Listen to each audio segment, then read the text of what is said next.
Nicanor Parra, The Last Toast.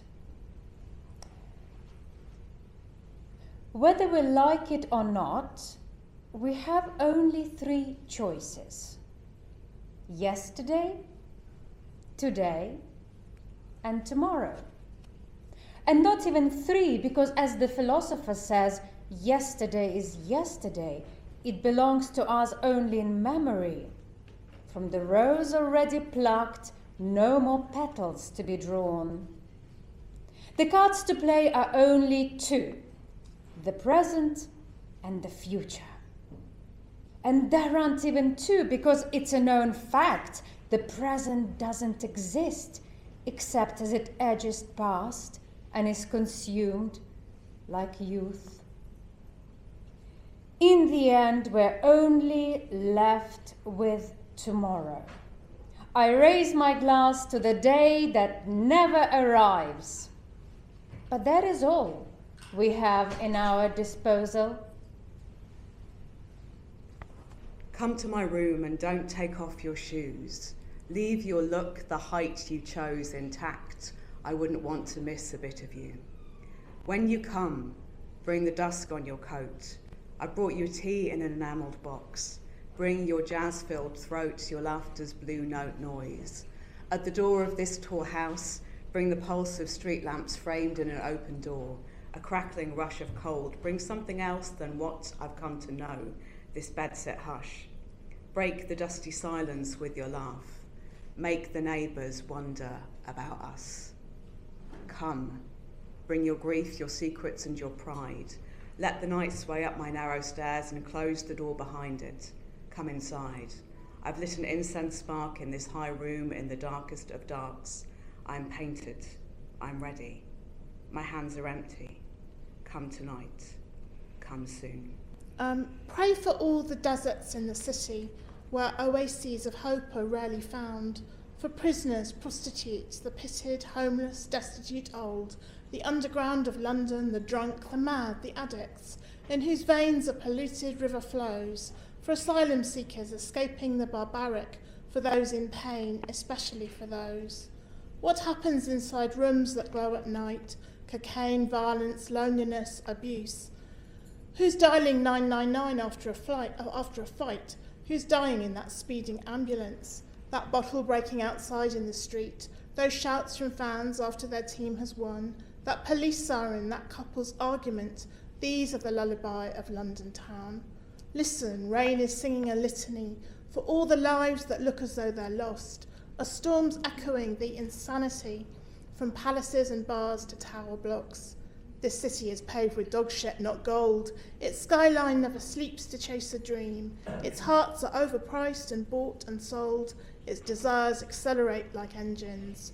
The battered child crying himself to sleep. The heroin user shooting his fix.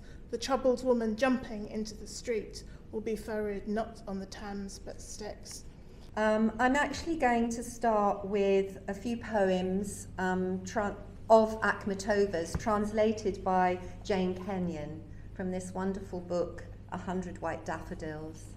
And I just want to read you a little bit about what she says. These translations are free verse versions of rhymed and metered poems. Losing the formal perfection of the Russian verses, much of the beautiful clarity has been a constant source of frustration and sadness to me and to my co-worker, Vera Sandomierski-Dunham. But something, I think, crosses the barrier between our languages. Because it is impossible to translate with fidelity to form and to image, I have sacrificed form for image. Image embodies feeling, and this embodiment is perhaps the greatest treasure of lyric poetry.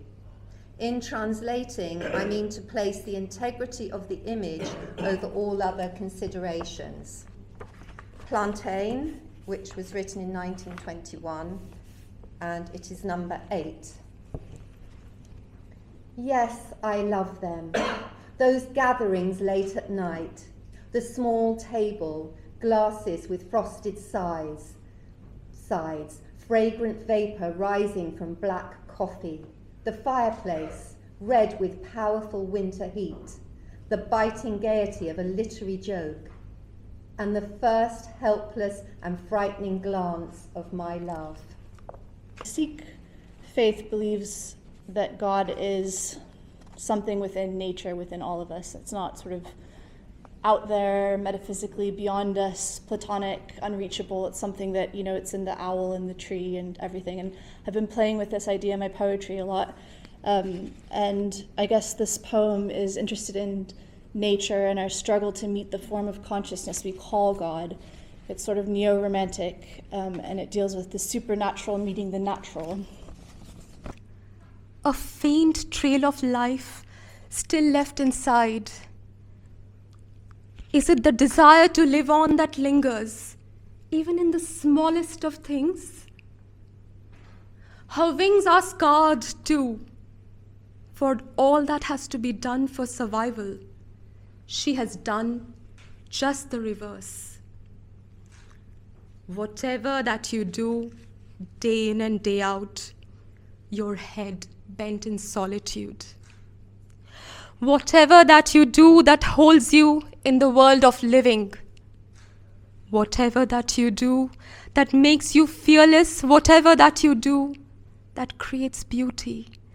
As your pen scratches the surface of paper like nails digging on raw skin. Is this madness? A kind of madness forming? And this is something that Nicanor Parra addresses very powerfully himself, and he's got the poem that I want to read from it. It's quite a long one, but it's called Manifesto, and I think this addresses exactly what he felt about this. So it's called Manifesto. Señoras y señores, this is our last word, our first and last word. Poets have come down from Olympus. For our elderly, poetry was a luxury item, but for us, it's an item of basic necessity. We can't live without poetry. Unlike our elderly, and I say this with all due respect, we maintain that a poet isn't an alchemist. A poet is a man like any other, a bricklayer who builds walls, a builder of doors and windows. We talk in the language of every day. We don't believe in Kabbalistic signs. Further, one thing, a poet exists so the tree doesn't grow crookedly. This is our message. We denounce the demiurge poet, the cheap poet, the rat in the library poet, all those señoras, and I say this with all due respect, should be accused and judged for building castles in the air. Called Sakura by Mishima, so I'll just read that. Pink petals fall like tears upon the ground, a fleeting beauty, a reminder of the impermanence of all things in the world. This obviously was the reference to cherry blossoms, and I found a very little poem which I had written about cherry blossoms, reading that. Gone the chill, why think of winter silence, or what is not here yet, a dry summer sting? My friend, have you forgotten? It's your turn to sing. Talk to me, this cherry blossomy spring. The days are interminably long, several eternities in a day, like the vendors of seaweed, traveling on the back of mules. You yawn again, yet the weeks are short, the months go racing by, and the years have wings. So this is my reply to his poem. Coffee. Short meetings, short farewells. It is our time. You have to enjoy a person, like instant coffee. Pour the water, add some milk, add brown sugar, like common sense, and drink it. And pretend we are still sipping something aromatic while watching San Francisco Bay from the hill above Berkeley. Why is this age worse than earlier ages? In a stupor of grief and dread, have we not fingered the foulest wounds and left them unhealed by our hands? In the West, The falling light still glows, and the clustered housetops glitter in the sun. But here, death is already chalking the doors with crosses and calling the ravens, and the ravens are flying.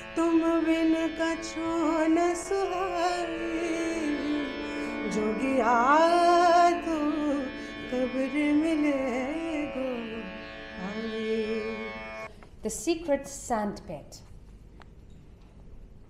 1, 2, 3, 4, 5. With bitten nails, I peel the flaked Egyptian blue paint from a postbox, revealing rusty steel beneath, like Don's skin bearing raw flesh. 6, 7, 8, 9, 10. I am the seeker, swallowing dust to excavate the laughter and whispers of the forgotten hiders that I shall find before I reach 100. 11, 12, 13, 14, 15. To my right, an entrance reeks of urine and glue, traces of kids who learned to escape before they ever truly entered. 16, 17, 18, 19, 20. A man walks out, a grey ghost, with eyes cast low, mouth slack, hurrying to join the endless queue without knowing what's on offer. The 9th of November, a production which is a combination of classical music, poetry, acting, in search of the soul of Sylvia Plath. I'm sure many of you will be interested in as well. And that is happening in Rich Mix, East London, and that is on 9th of November. So the session happening in Rich Mix, in search of the soul of Sylvia Plath, that is also going to Royal Albert Hall next year. And we are hoping to have our appearance in iconic Royal Albert Hall for third time. First one was on Frida Kahlo through Indian classical music, and second one was a new take on ancient poetry and music. That was Stringer and Seduction, Songs of Stringer and Seduction, and the new one is In Search of the Soul of Sylvia Plath.